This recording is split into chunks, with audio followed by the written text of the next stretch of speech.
is 10, 9, 8, 7, 6, 5, 4, 3, 2, 1.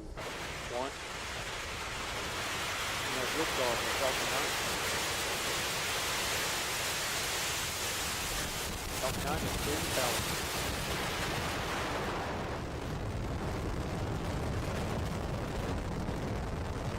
Stage propulsion power.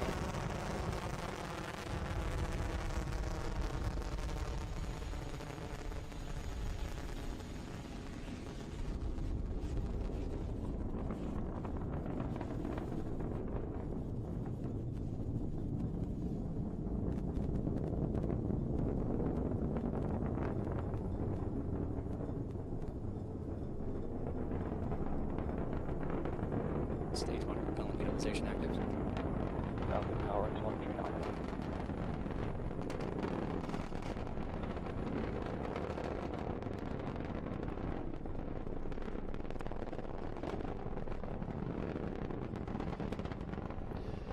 Now, as we swap camera angles, while cloud cover may make some of them not visible, the rumble is still audible as Falcon and Dragon ascend through the atmosphere. And we're about to reach supersonic speeds. You'll hear the call out on the net.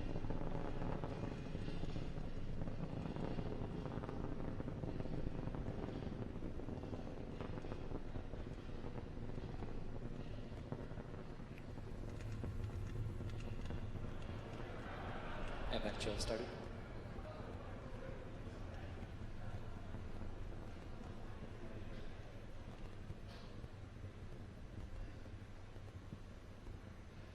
Now the vehicle.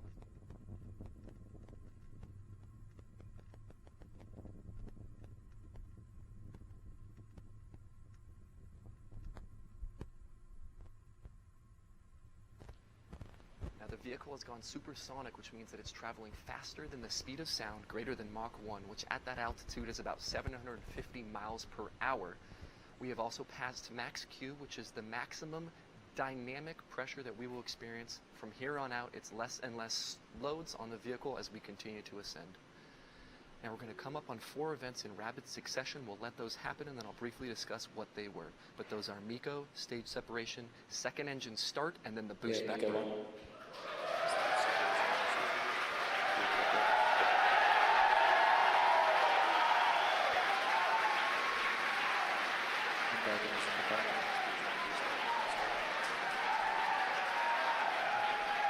As you just heard, we had that successful transition from the responsibilities of the first stage to the second stage.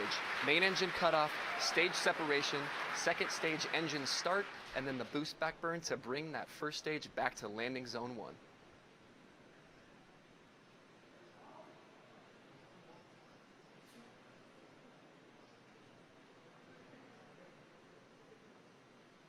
Stage 2 propulsion nominal.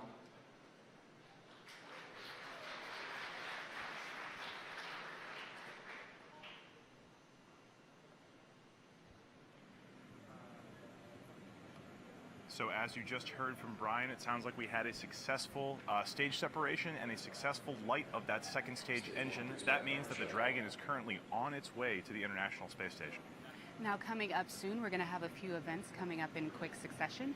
We're going to have the nose cone of Dragon deploy. That's at the very top of the spacecraft, protecting it from the aerodynamic pressures and forces during ascent. Once we get into the vacuum of space, we no longer need it, and it's just extra mass, so we will jettison it. After that, the second stage burn will come to a conclusion, and shortly thereafter, Dragon will deploy. Once Dragon is off on its own, the first thing it does is it's going to extend its solar arrays so we can start gathering that solar energy in preparation for its trip to the International Space Station. Once it has power, it'll also prime its propulsion systems. Dragon has 4 independent propulsion modules, and each of them is capable of thrusting it towards the International Space Station. Shortly thereafter, the GNC bay door will begin its opening. That's guidance, navigation, and control. Bay door will open, and inside of that are all of Dragon's sensors that help us know where it is and help it find the International Space Station. It'll then begin to perform those height adjustment maneuvers and co-elliptic burns that Tom talked about earlier in order to get it up to the exact location at the approach ellipsoid at the International Space Station to begin that process where the Canada arm will begin to grapple the Dragon spacecraft. And then this is all going to happen over the course of 36 hours from today. Dragon has a long way to go after it separates from that second stage. However, right now, you can see on your screen on the right is that second stage engine nozzle currently burning and thrusting Dragon into a higher orbit. On the left is the first stage. You can see those grid fins deployed. That first stage is currently guiding itself down towards landing zone 1 in Cape Canaveral, Florida. So we have about 1 minute until our entry burn is going to begin. Now that burn is intended to slow the vehicle down as it re-enters the atmosphere. If you come in down at those super high speeds, you're going to break up the vehicle. So we got to slow it down so that it can actually guide itself more precisely to the location back down at LZ1. Once it gets closer, it'll begin that landing burn, which is the final burn in the 3-burn recovery sequence, where the center engine E9 will ignite and slow the rocket all the way down to 0 velocity. You can currently see the cold gas thrusters in the left side of your screen. Those are helping to right the vehicle as it gets down further and further into the atmosphere, make sure it's pointed in the correct direction. And then once it gets into the atmosphere, those grid fins are going to start turning, maybe only a little bit, to help guide it through the air as it gets down towards LZ1. Now, as we get down to LZ1, we have that onboard Falcon camera. And, we have that entry burn coming up in a few seconds. You can probably check it out here. Look on the right, you can see the first stage coming back, and that entry burn has begun.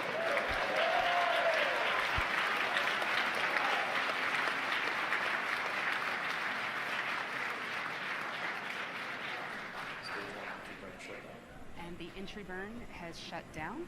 And the next burn going to come up shortly thereafter is going to be that landing burn.